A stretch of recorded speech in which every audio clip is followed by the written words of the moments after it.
Welcome to Timberland Reads Together. Yay! All right. We are Timberland Regional Library, and so are you.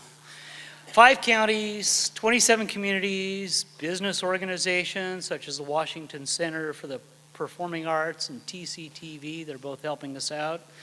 Most important, the individuals of our community, actually all 27 of our communities, we're all partners in this reading and discussion of classic literature and its role in our lives.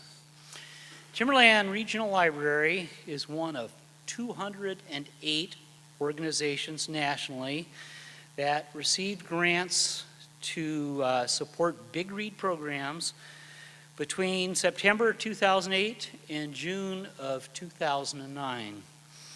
Of course, you know, this is our 4th Timberland Reads Together program and our 2nd as part of the Big Read. We're receiving $20,000 from the National Endowment for the Arts to support this program.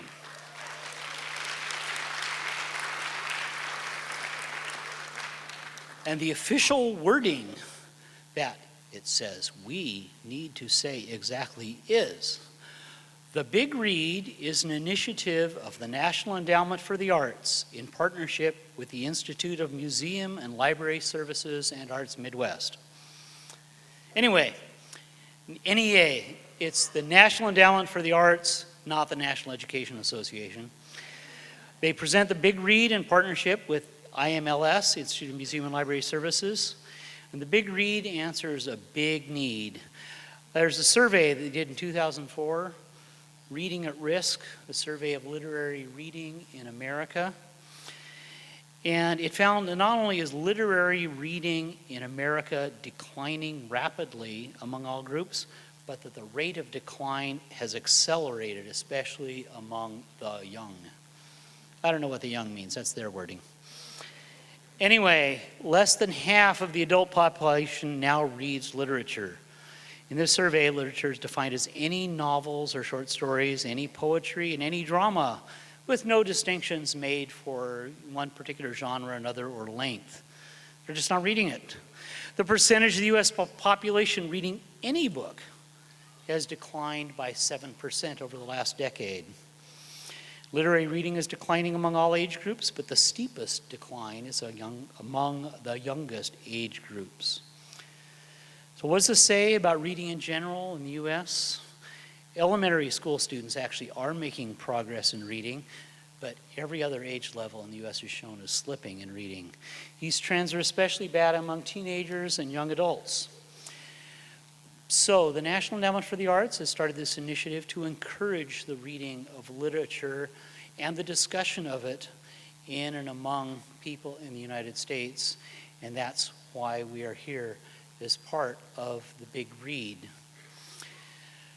And now, in order to tell you more about Timberland and our involvement in this and to introduce our main speaker, I'd like to introduce you to Jody Rang, who's on one side or the other here, our executive director. There she is.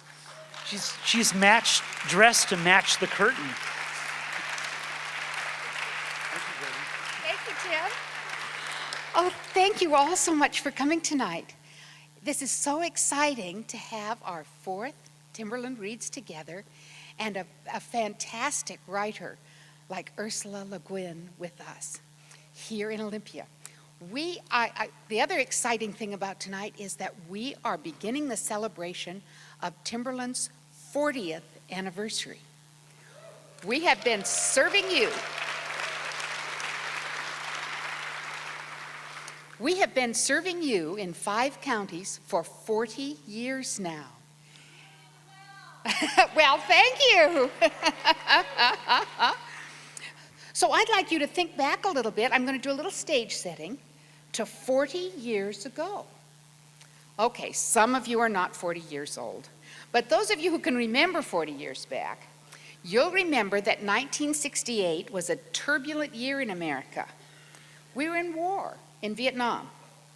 There were protest rallies in the U.S. Martin Luther King Jr. and Robert Kennedy were assassinated, and a new president was elected, and there was a space race to land on the moon. Starting to sound familiar? That's 40 years ago. But I want to talk about two important events that occurred in 1968. One was the creation of a special demonstration project to see if counties could work together to provide rural library service in places where there was not as much population. Now, you know, in a town like Seattle, if you get a dime from everybody, you got a lot of money. But in rural areas, being able to get enough money together to have a library system is hard. So the legislature created the Inter-County Rural Library District, and 5 counties came together, and the public voted to join the team and tax themselves and put together an inter-county rural library district. And then within that rural county area of 5 counties, several towns either annexed to the system or contracted with the system to have libraries in their cities that were part of the program. Timberland now has over 1.6 million books and other items for you to read, ask for, enjoy.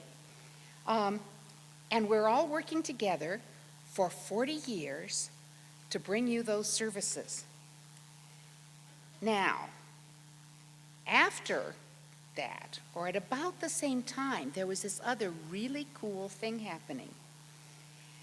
In 1968, Ursula Le Guin published her fantasy classic, A Wizard of Earthsea. It was the first of a series of what turned out to be 6 books. The series, like most of Le Guin's major titles, has remained continuously in print for the entire 40 years, and there has never been a time that it has not been popular. They have sold millions of copies in America and in England, that place across the country where they also speak the same language, sort of, England, and they've been translated into 16 different languages. 3 of Le Guin's books have been finalists for the American Book Award and the Pulitzer Prize. And among the many honors her writing has received are a National Book Award, 5 Hugo Awards, 5 Nebula Awards, Science Fiction Writers of America's Grand Master, the Academy of Arts and Letters, the LA Times Robert Kirsch Award, the Penn Malamud Award, the Margaret A. Edwards Award, and just lots and lots of others. To quote author and Pulitzer Prize-winning critic Michael Dirda, Ursula K. Le Guin's A Wizard of Earthsea is arguably the most widely admired fantasy novel of the past 50 years. The book's elegant diction, geographical sweep, and mounting suspense are quite irresistible. So, it's time to journey beyond the known world and awaken your imagination as Ms. Le Guin reads from her book, A Wizard of Earthsea. She'll also take some time at the end to respond to questions and comments, and then she'll conclude with a book signing out in the lobby. It's my honor and my pleasure, and I hope you will help me to welcome Ursula K. Le Guin.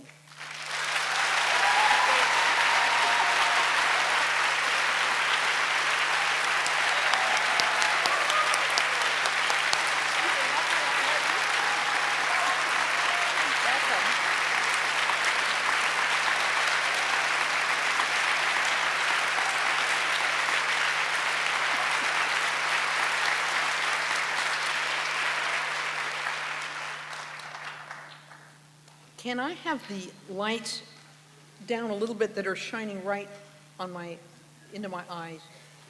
I'm sorry. I want to see the audience, but I don't want to see lights. Thank you very much, Jody, and thank you, Tim, and thank you, Timberland and Olympia for having me. And thank you all for being readers.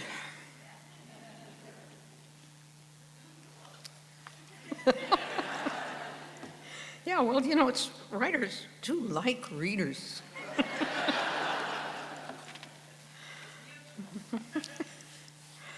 Okay, I'm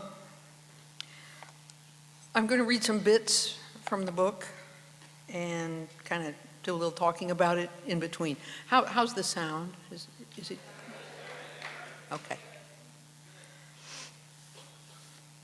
So, chapter 1, Warriors in the Mist. The island of Gaunt, a single mountain that lifts its peak a mile above the storm-racked northeast sea, is a land famous for wizards. From the towns in its high valleys and the ports on its dark, narrow bays, many a Gauntishman has gone forth to serve the lords of the archipelago in their cities as wizard or mage, or looking for adventure to wander, working magic from isle to isle of all Earthsea. Of these, some say the greatest, and surely the greatest voyager, was the man called Sparrowhawk, who in his day became both Dragon Lord and Archmage. His life is told of in the Deed of Ged and in many songs, but this is a tale of the time before his fame, before the songs were made. He was born in a lonely village called 10 Alders, high on the mountain at the head of the Northwood Vale. Below the village, the pastures and plowlands of the vale slope downward, level below level towards the sea, and other towns lie on the bends of the river Ar. Above the village, only forest rises ridge behind ridge to the stone and snow of the heights. The name he bore as a child, Duny, was given him by his mother, and that and his life were all she could give him, for she died before he was a year old. His father, the bronzesmith of the village, was a grim, unspeaking man, and since Duny's 6 brothers were older than he by many years, and went one by one from home to farm the land or sail the sea or work as smith in other towns of the Northward Vale, there was no one to bring the child up in tenderness. He grew wild, a thriving weed, a tall, quick boy, loud and proud and full of temper. With the few other children of the village, he herded goats on the steep meadows above the river springs. When he was strong enough to push and pull the long bellow sleeves, his father made him work as smith's boy at a high cost in blows and whippings. There wasn't much work to be got out of Duny. He was always off and away, roaming deep in the forest, swimming in the pools of the river Ar, that like all Gauntish rivers runs very quick and cold, or climbing by cliff and scarp to the heights above the forest, from which he could see the sea, that broad northern ocean, where past Paragal no islands are. A sister of his dead mother lived in the village. She'd done what was needful for him as a baby, but she had business of her own, and once he could look after himself at all, she paid no more heed to him. But one day, when the boy was 7 years old, untaught, knowing nothing of the arts and powers that are in the world, he heard his aunt crying out words to a goat, which had jumped up onto the thatch of a hut and wouldn't come down. But it came jumping when she cried a certain rhyme to it. Next day, herding the long-haired goats on the meadows of Highfall, Duny shouted to them the words he'd heard, not knowing their use or meaning or what kind of words they were. Nothjert Malkman, Jolkan Merthan. He yelled the rhyme aloud, and the goats came to him. They came very quickly, all of them together, not making any sound. They looked at him out of the dark slot in their yellow eyes. Duny laughed and shouted it out again, the rhyme that gave him power over the goats. They came closer, crowding and pushing round him.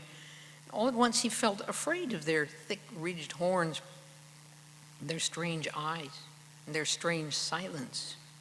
He tried to get free of them and run away, and the goats ran with him, keeping in a knot around him. And so they came charging down into the village, all the goats going huddled together as if a rope were pulled tight round them, and the boy in the midst of them weeping and bellowing. Villagers ran from their houses to swear at the goats and laugh at the boy. Among them came the boy's aunt, who didn't laugh. She said a word to the goats, and the beasts began to bleat and browse and wander, freed from the spell. "Come with me," she said to Dooney, and she took him into her hut, where she lived alone. She let no child enter there, usually, and children feared the place. It was low and dusky, windowless, fragrant with herbs that hung drying from the cross pole of the roof, mint and moly and thyme, yarrow, rushwash, paramal, kingsfoil, clovenfoot, tansy, and bay. There his aunt sat cross-legged by the fire pit, and looking sidelong at the boy through the tangles of her black hair, she asked him what he had said to the goats, and if he knew what the rhyme was. And when she found that he knew nothing, and yet had spellbound the goats to come to him and follow him, she saw that he must have in him the makings of power. As her sister's son, he'd been nothing to her, but now she looked at him with a new eye. She praised him and told him she might teach him rhymes he'd like better, such as the word that makes a snail look out of its shell, or the name that calls a falcon down from the sky. Teach me that name," he said, being clear over the fright the goats had given him and puffed up with her praise of his cleverness. The witch said to him, "You will not ever tell that word to the other children if I teach it to you. I promise." She smiled at his ready ignorance. "Well and good, but I will bind your promise. Your tongue will be stilled until I choose to unbind it, and even then, though you can speak, you will not be able to speak the word I teach you where another person can hear it. We must keep the secrets of our craft." "Good," said the boy, for he had no wish to tell the secret to his playmates, liking to know and do what they knew not and could not. He sat still while his aunt bound back her uncombed hair, knotted the belt of her dress, and again sat cross-legged, throwing handfuls of leaves into the fire pit so that a smoke spread and filled the darkness of the hut. She began to sing. Her voice changed sometimes to low or high, as if another voice sang through her. And the singing went on till the boy didn't know if he waked or slept. All the while, the witch's old black dog that never barked sat by him with eyes red from the smoke. And then the witch spoke to Dooney in a tongue he didn't understand, and made him say with her certain rhymes and words, until the enchantment came on him and held him still. "Speak," she said, to test the spell. The boy couldn't speak, but he laughed. Then his aunt was a little afraid of his strength, for this was as strong a spell as she knew how to weave. She had tried not only to gain control of his speech and silence, but to bind him at the same time to her service in the craft of sorcery. Yet even as the spell bound him, he had laughed. She said nothing. She threw clear water on the fire till the smoke cleared away, gave the boy water to drink. When the air was clear and he could speak again, she taught him the true name of the falcon, to which the falcon must come.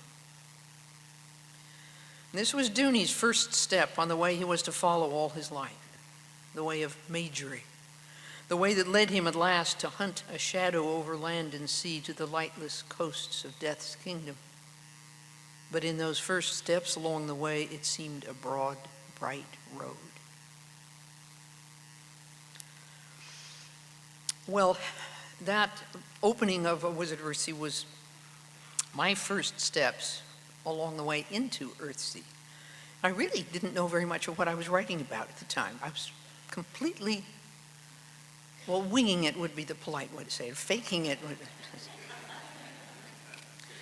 I'd been asked to write a fantasy for teenagers by the editor of a small press in Berkeley, Parnassus, and this was the first time I'd ever been asked to write anything. I'd just been bombarding editors with things, occasionally getting them accepted. So it was very tempting indeed to be asked to write a book. Wow. But he wanted what we now call a young adult. He wanted a book for 11 up. And I thought, I haven't written anything for kids. So I sort of said, I don't know how to write for children. It's a different art. And he said, well, think about it. So I went home and I did think about it. And because the book was to be for young people, I guess, is what put it in my head, that all the wizards in all the books that I had read in 1967 were old. They were old men, old white men, with white beards and white hair and peaky caps, you know. But you can't be an old man without having been young. And it occurred to me, well, how does a wizard, how does he start out? And, well, obviously he's got a lot to learn. So where do you learn things? You learn them in school. So you go to wizard school? Ooh, you know. Okay, now I'm telling you, this is 1967. There have been other wizard schools, you know.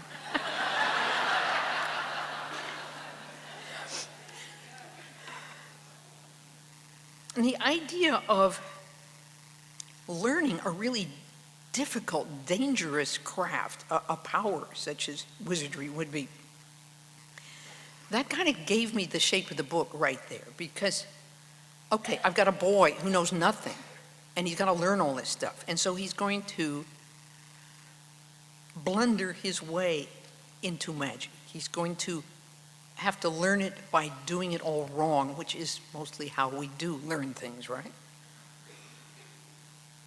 So, and also,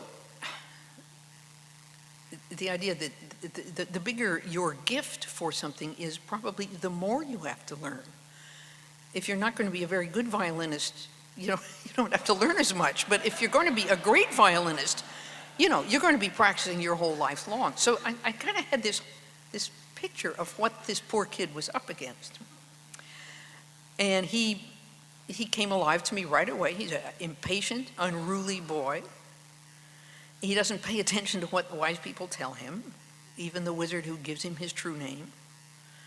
Even when he gets to the island of Roke, where the wizard school is, he's a really good student, but he just does it too easily. And he has quickly made an enemy there of a snooty student called Jasper, who puts him down all the time, and made a very good friend of a slightly older boy called Vetch. So, next bit I'm going to read is, here he is at about 17 now. He's the best student at Roke College, and he knows it only too well.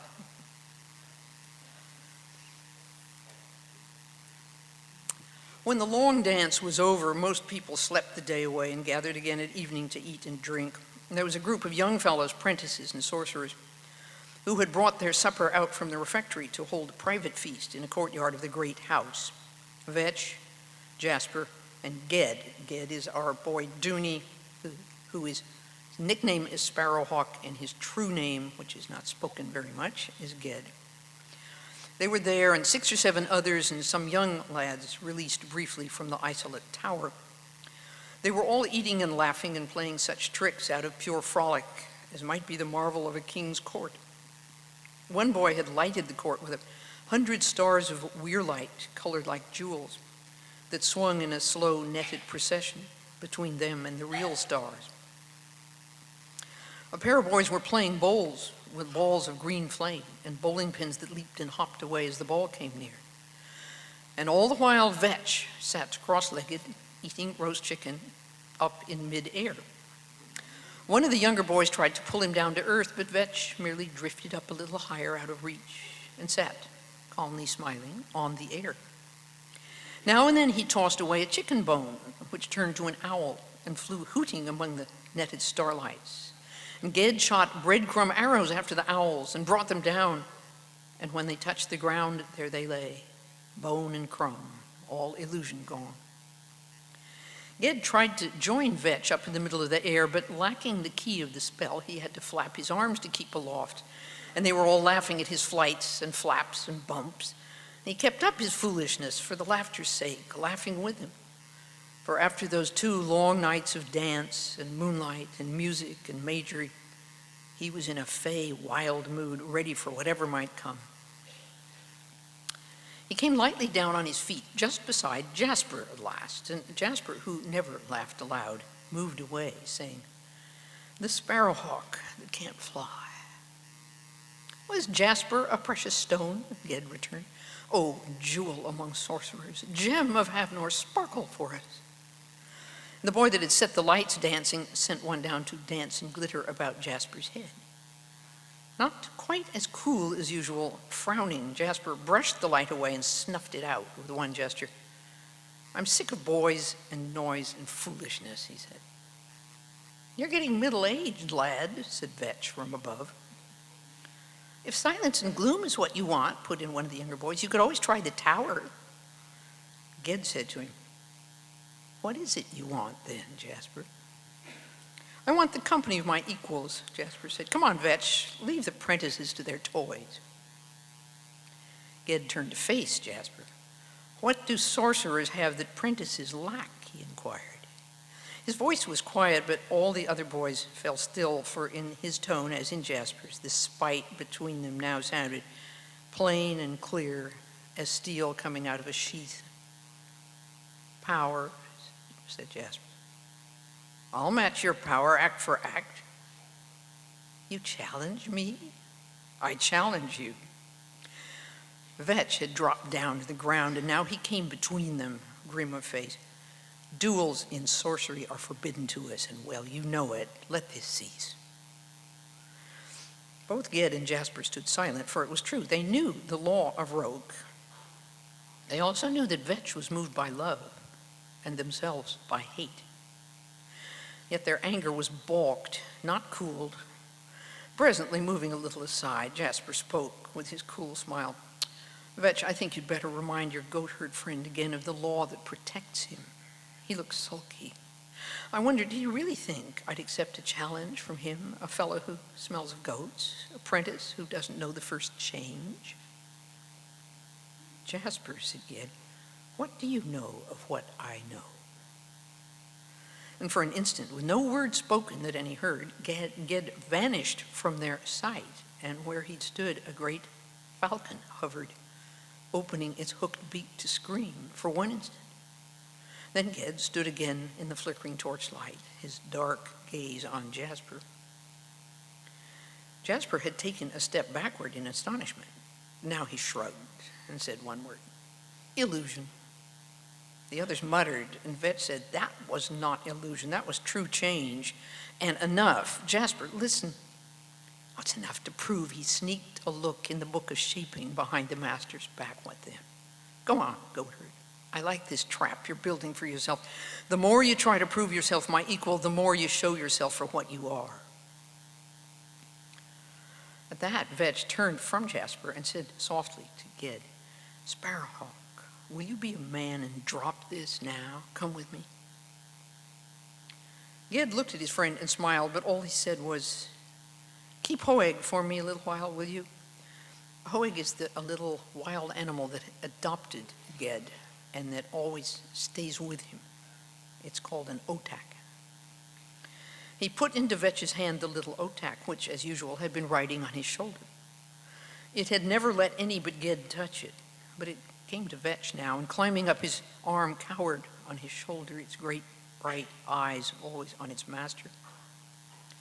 Now, Ged said to Jasper, quietly as before, what are you going to do to prove yourself my superior, Jasper?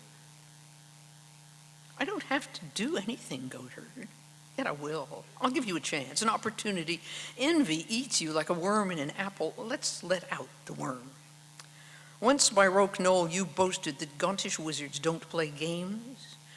Come to Roke Knoll now and show us what it is they do instead. And afterwards, maybe I'll show you a little sorcery. I should like to see that, Ged answered. The younger boys, used to seeing his black temper break out at the least hint of slight or insult, watched him in wonder at his coolness now. Vetch watched him not in wonder, but with growing fear. He tried to intervene again, but Jasper said, keep out of this, Vetch. What will you do with the chance I give you, goatherd? Will you show us an illusion, a fireball, a charm to cure goats with the mange? What would you like me to do, Jasper? The older lad shrugged.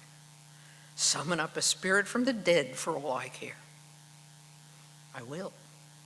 You will not.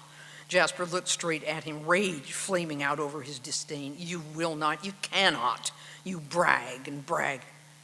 By my name, I will do it. They all stood utterly motionless for a moment. Breaking away from Vetch, who would have held him back by main force, Ged strode out of the courtyard, not looking back. The dancing weir lights overhead died out, sinking down. Jasper hesitated a second, then followed after Ged. And the rest came straggling behind in silence, curious and afraid. So, my young wizard makes, of course, an enormous mistake. He's angry, he doesn't understand what he's doing. His pride misleads him. And he unleashes a malign being or power from the world of the dead into the world of the living. And from then on, that shadow being is going to shape his fate as he has to run from it, hide from it. He can't control it at all until he finds out what it is he has to do, which is to name it. The magic in Earthsea is mostly naming magic, which of course is an old kind of magic on Earth, practiced by many, many peoples. If you know the true name of a thing or a person, you have power over it. You can control it. This is instinctively familiar to a lot of people, and we have stories. There's an old folk tale in which knowing the true name of a person gives the person who needs it power. Do you know this? Do you think this story? Rumpelstiltskin. The girl can't control this awful little sprite who's going to kind of ruin her life unless she can find out his name. And this is something that so many people have believed in and tried to use in human histories. So, and of course it's something that appeals a good deal to a writer. It's the power of names, the power of words. You arrive at control and truth by naming something rightly. Well, so how's he going to find out the name of this shadow that's pursuing him? Well, he learns from Ogion, who taught him that he's got to confront it. He's got to turn around and hunt what hunted him. So, the last section I will read is we're with Ged out in the open sea in a little boat. He is driven by despair to turn on this shadow and pursue it until he drives it to turn and face him. So they've kind of reversed places.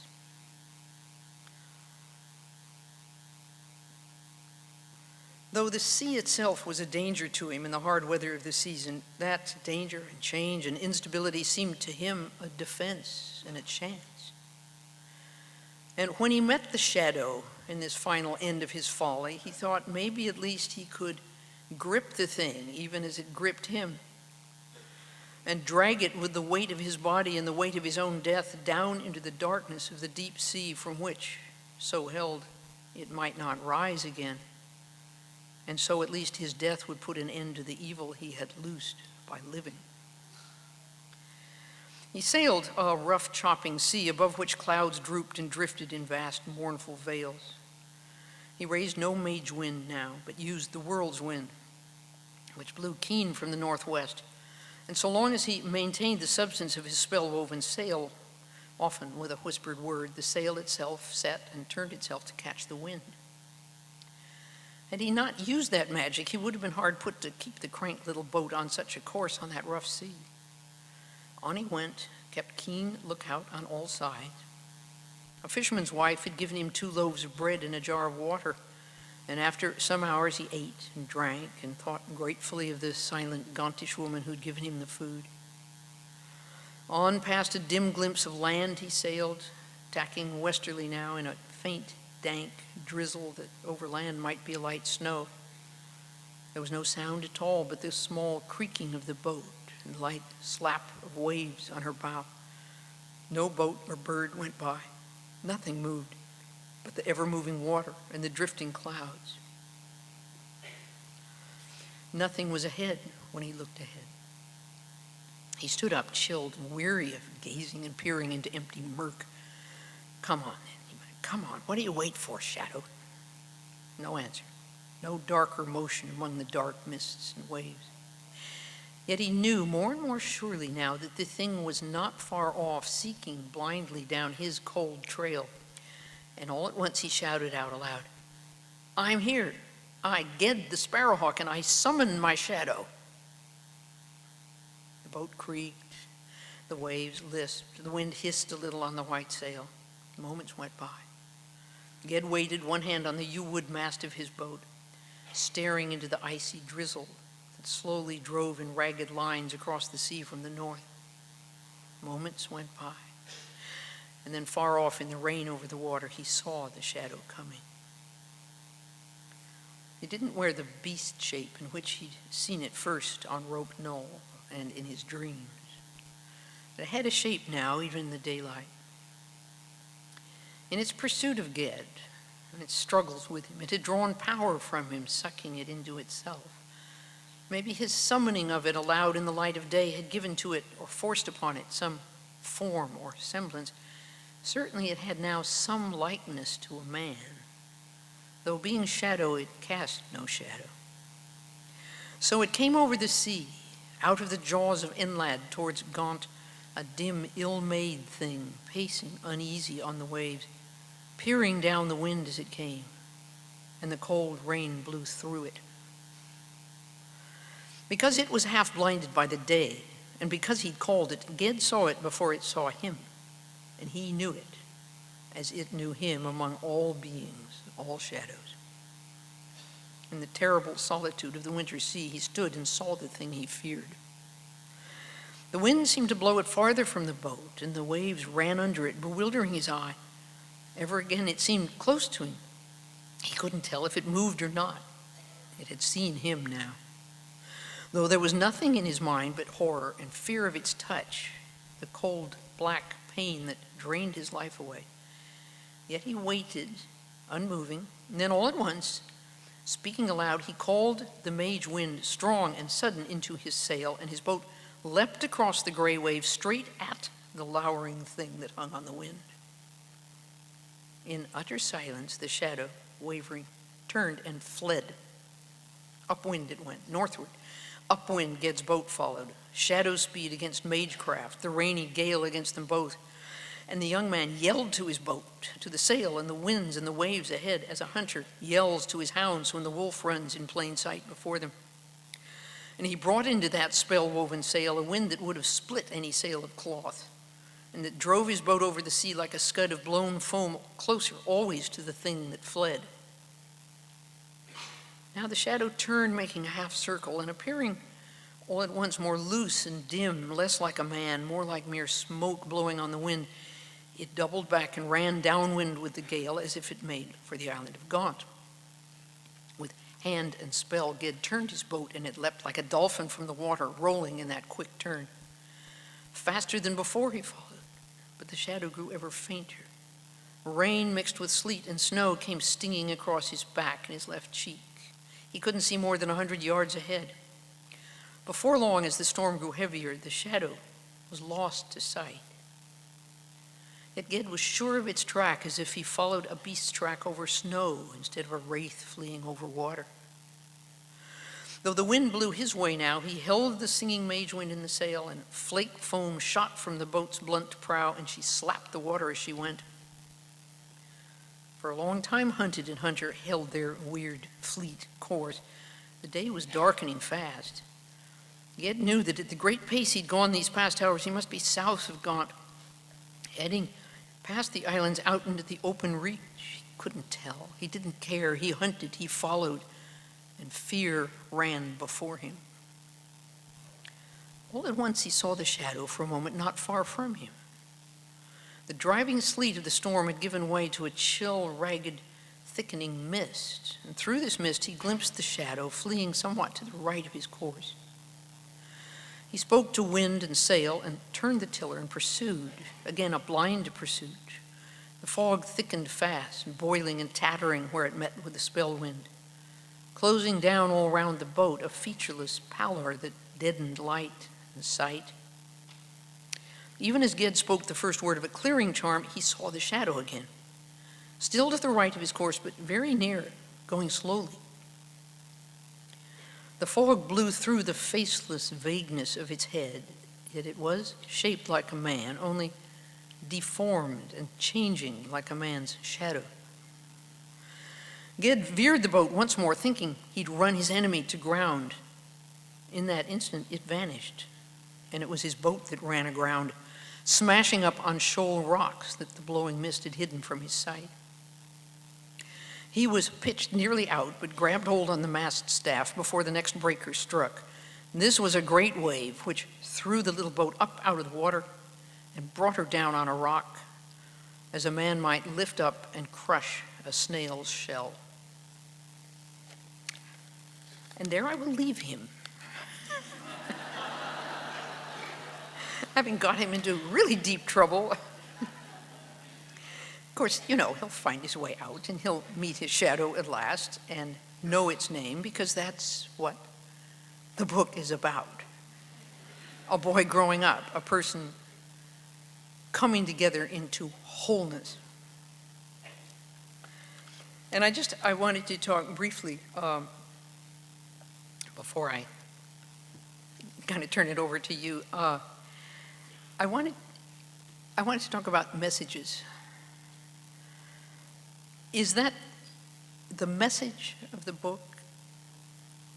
No. What I want to put into question is the idea that is so widespread that a story must have a message, that a story is a vehicle for a sermon, as it were. And if not, that it's merely trivial entertainment. I'm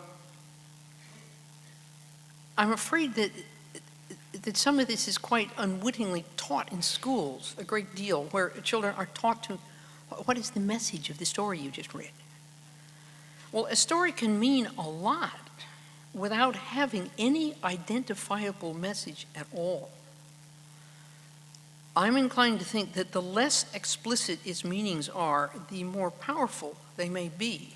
And there I think of Shakespeare. What does the tempest mean? What's the message? It's got 1,000 messages for 1,000 different people. You know, it's inexhaustible. So what I think I'm talking about is intellectualizing fiction and art, and thinking that all there is to be got out of it really is this sort of a meaning that can be put into words and, of course, quoted on an exam paper. That's partly where the trouble starts.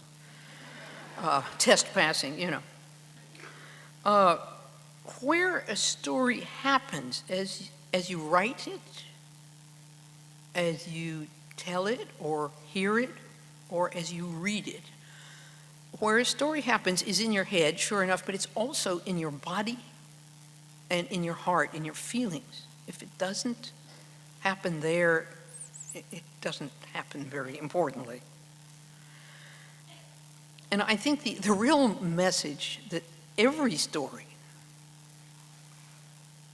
every piece of imaginative fiction tells us, and also even memoir, is that we can be other people.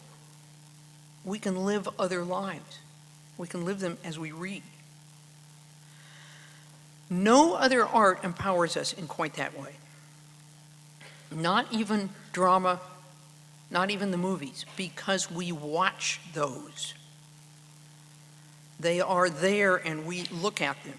But reading a book is nothing. It's black marks on paper. We make the book as we read it, and therefore, when you become a character in a book, you become them in a deeper way than I think any other way. When you take on another life in fiction, it's yours more intimately than in any other form. And that's what is so particularly cool about reading. That's my message.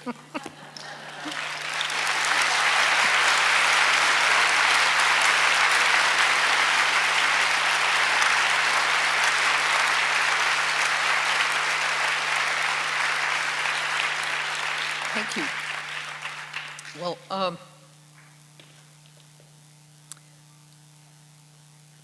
I'm happy to answer questions. I'm not quite sure what the protocol is going to be. Are we going to have, I can, just call on people as well as I can see them. Speak up your answer and I will try to repeat it, and remind me to repeat it if I forget, because we got a big crowd here. Okay? There's somebody right in the middle there. Uh-huh.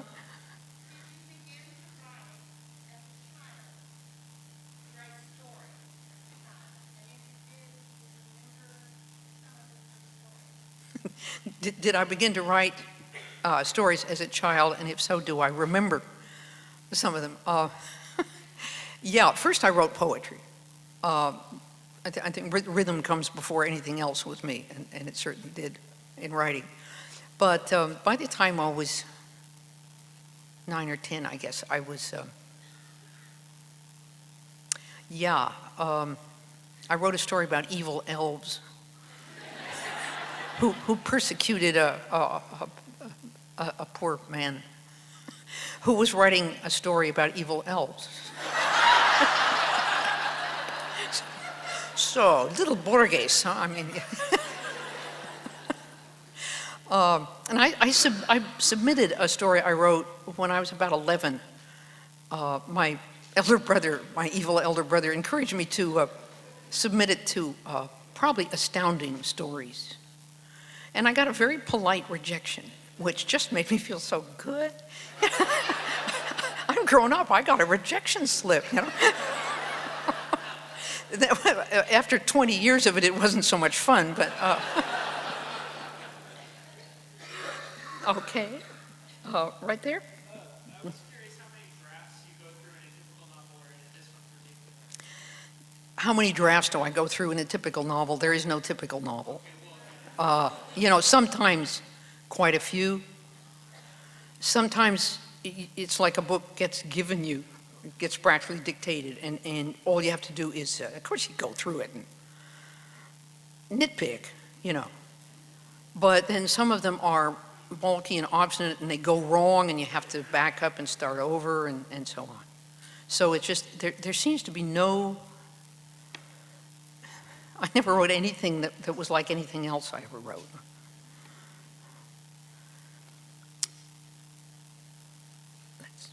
I'm looking, right there. Yeah.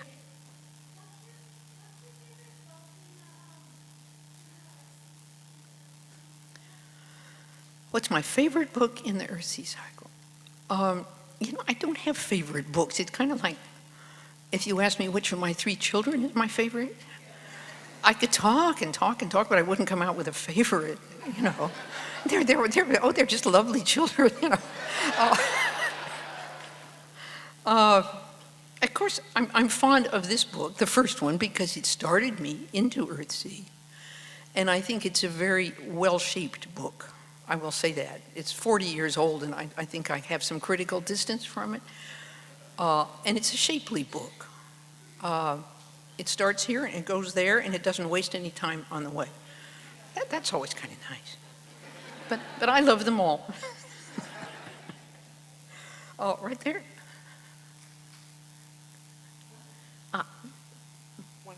To ask, even though I've been reading you for a long time, and as you say, you never have messages, but your books very much are exploring ideas. I'm thinking anything from the dispossessed. I mean, you think a lot about the politics, about the social. I guess it's you have ideas, and you have knowledge, and they inform your books. Yeah. and I'm just wondering, right now, I'm wondering, with what's happening in the world, do you have any thoughts you want to share about where the world is going?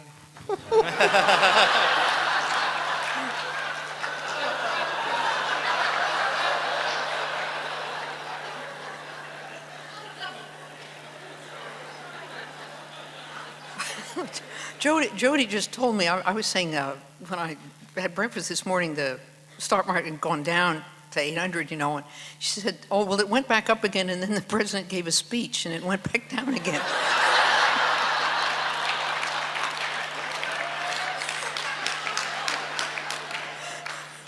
I think I'm going to plead age.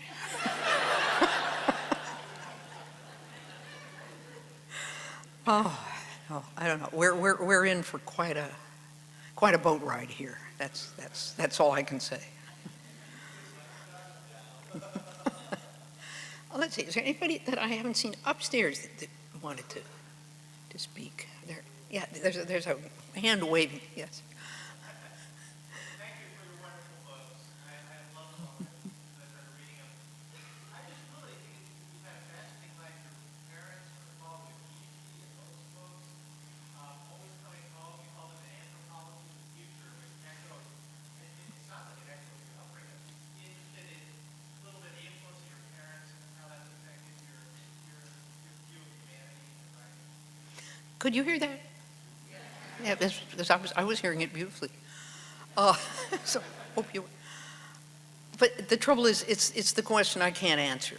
So how would you like to be asked how your parents influenced you? The question's too big. And as for the anthropology part of it, I didn't study anthropology. I took a little physical anthro in college because I had to do a science requirement. And my anthropology reading is just casual. I read it for pleasure because anthropology is a fascinating discipline. But how it got into my work, I don't know. All I know, because I am asked this question often, is I know that I grew up in a household that was kind of unusual. Well, it was highly intellectual. My father was a professor at Berkeley, and life was full of refugees from Europe, mostly Jewish, and various Native Americans that were friends and informants of my father's, what they used to call informants in anthropology. That's people that would talk to you if you were an anthropologist. Well, it's not every Indian that wants to talk to an anthropologist, even then. But he had many dear friends, and some of them would come and stay with us and so on. So, I grew up in this kind of weird household where we were completely middle-class Americans, but the doors and windows were all open to all kinds of other ways of living. And that was, I think, the most unusual thing in my upbringing. Was it just a consciousness of we live this way, but it's not the only way to live. And that just, that opened my doors and windows to imagining other societies, other planets, if you want to pretend that we know anything about other planets, different futures for America and so on. So that's about the only way I can answer that question. Oh, right down here. Won a lot of awards for your books. Do you have a story or a novel that you felt should have been recognized more? Winning awards is weird. When you're young, when you're a new writer, it's terrific. To be validated that way is just amazing. Kind of the first award or so, which, the first Hugo or Nebula, was just, wow, they got it. They liked it. Wow. Then of course, you kind of begin to realize that awards are very unfairly awarded mostly, and the whole thing's so arbitrary and so on. But to answer your direct question directly, do I feel that there's a book that was kind of passed over? Yeah. I'm really cross at Don DeLillo because he got my Pulitzer for Always Coming Home.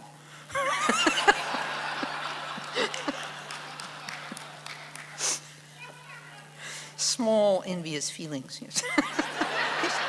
It's the trouble with prizes and awards. They bring out small envious feelings. Yeah, back there.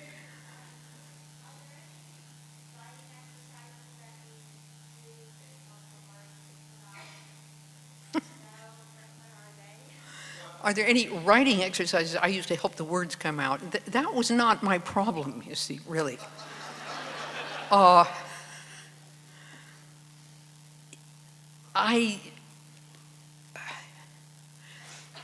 It's horrible to be stuck, to be in a period when you can't write.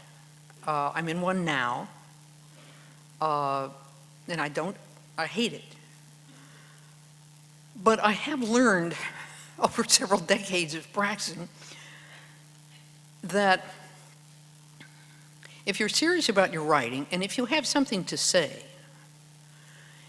if you can't write, it probably means that you're not ready to write whatever it is that you want to write, and that your job is to wait in patience and to listen.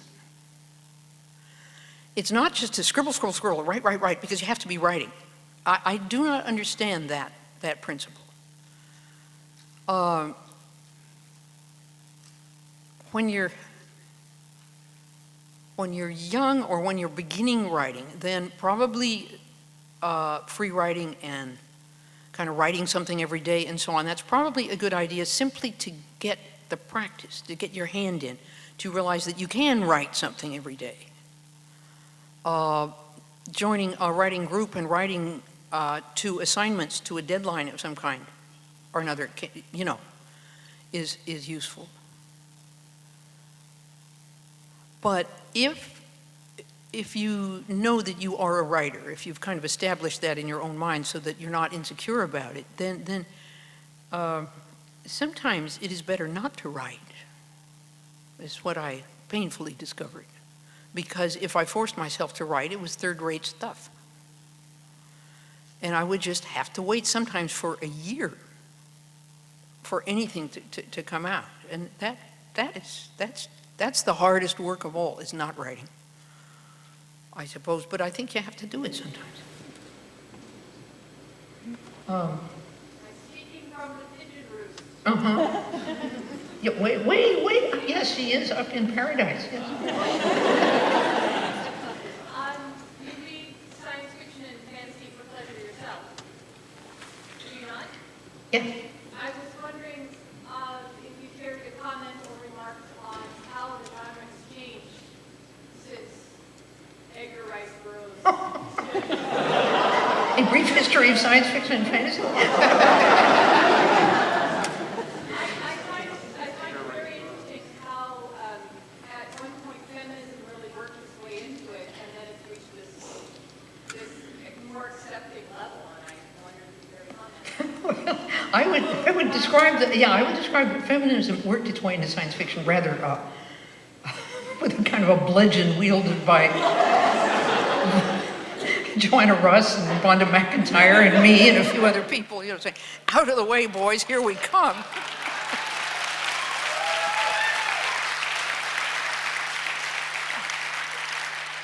And we worked in, we really worked our way in there. And we were right in there in the 80s, right, and the early 90s. And then somehow it seems to me that what happened was,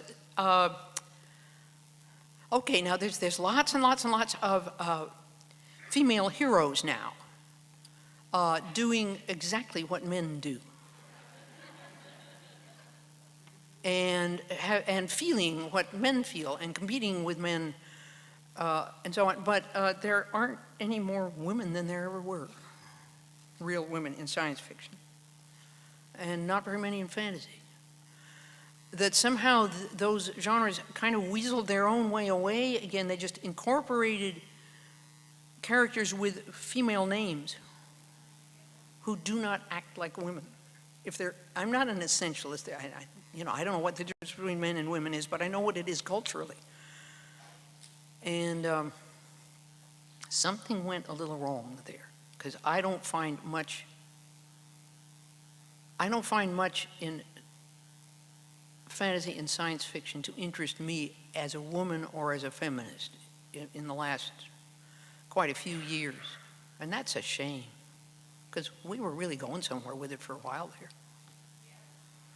That's a tendentious statement, and I probably shouldn't make it because I don't really read very much fantasy and science fiction at the moment. I'm just in a phase of reading other stuff. It comes and goes. But it's an interesting question, and I have given a very partial answer to it. Uh-huh.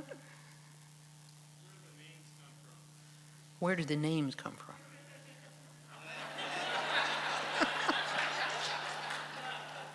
They are usually not meaningful. They are usually not anagrams. They're never anagrams. They are not trick names. I just listen for the name of a character till I hear it. It's completely mystical and absurd. But if I can't find the character's name, that means I don't have the character. I mean, it really is a mystical thing. I have no explanation for it. There is a hand way back on the middle balcony there, the lower balcony. Yeah. Yes.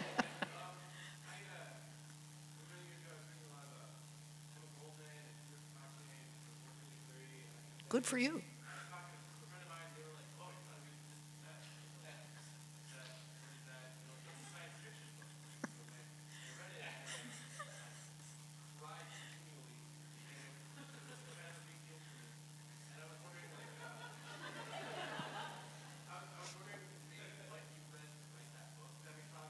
I read Kropotkin and Emma Goldman and all those people, and of course Paul Goodman. I got a lot out of Paul Goodman, our American anarchist. Oh yeah, and I started out reading Gandhi and the pacifists, and that kind of eased me over into pacifist anarchism and so on. That book took a couple of years of just reading before I could approach it even. But it was good reading. In those days, there were a couple of very political bookstores in Portland. Portland had over 100 bookstores in the 80s and 90s. And thanks to the great chain bookstores, I suppose we're down to about 15. Powell's is still there, but may I recommend that when you order on the web, don't order from Amazon, order from powells.com. They're just as good, and you're supporting an independent bookstore.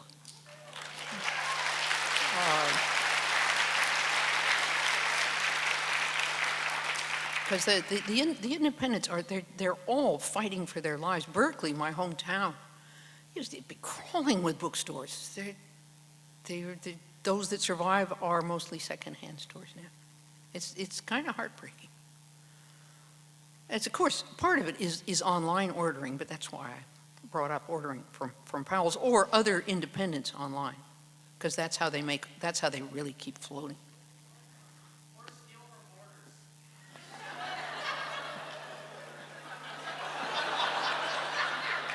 I will piously say nothing to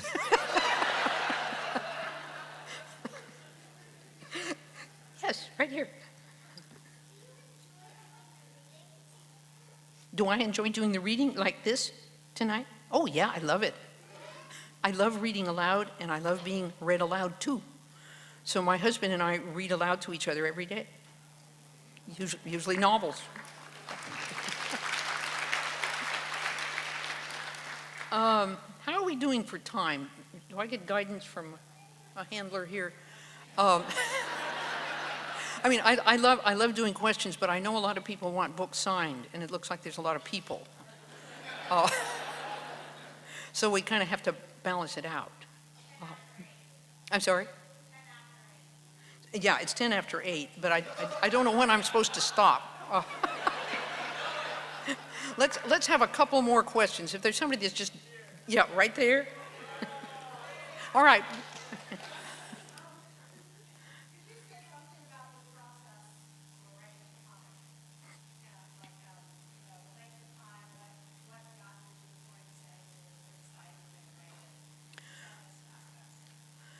Big question. It's kind of about how I wrote Tahanu, which is the fourth book of Earthsea, or the first book of the second trilogy of Earthsea, or however you want to go at it. And there were 17 years between the third book and the fourth.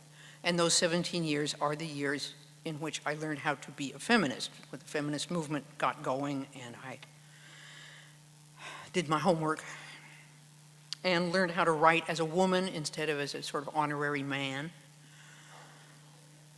And I had always figured there had to be a fourth book, because there was a Wizard of Earthsea about Ged, and then Tombs of Atuan about Tenar, and then third book about Ged and Aaron. So there had to be a fourth book that we find out what happened to Tenar, and I couldn't write it. And I started out way back in the 60s, and I just, she's a farm wife? What does she want to be a farm wife for? I didn't understand what she was doing. It took 17 years to think it out. Then when I kind of began to figure it out, I couldn't get started on the book until this character came to me, who was the severely abused child. And she was the entrance into the book for me. And why that is the kind of question I don't ask. You get a gift like that, and you just take it and you make your novel with it, and you let the critics talk about why. It's not my job.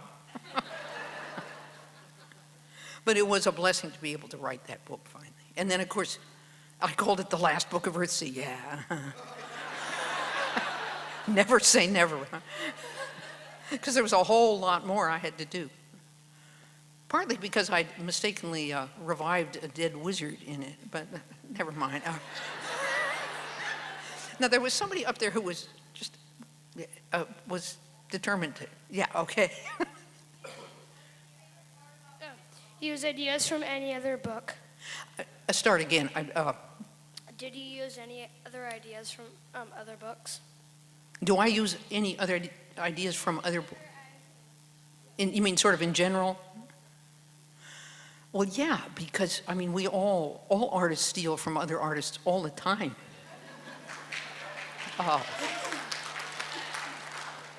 You don't plagiarize. Plagiarizing is, real stealing. When you just take something that you haven't thought out or felt out and copy it. But I read all the time, and obviously everything I've ever read has influenced me and got into my work just the way everything I've ever lived has, too. It's part of me. But what I hope happens to what I read is that it kind of goes down inside me and turns into me before I use it in my books, so that I'm not just spouting out something that I read somewhere else. It's a kind of a tricky business. And I take one more, and then I'm getting tired standing up. Yeah, over there. Uh-huh.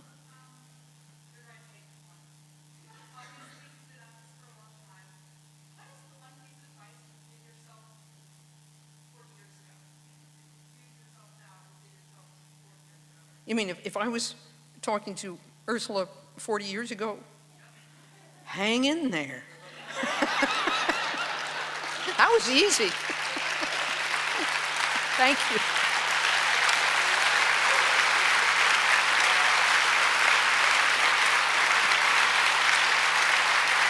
Thank you.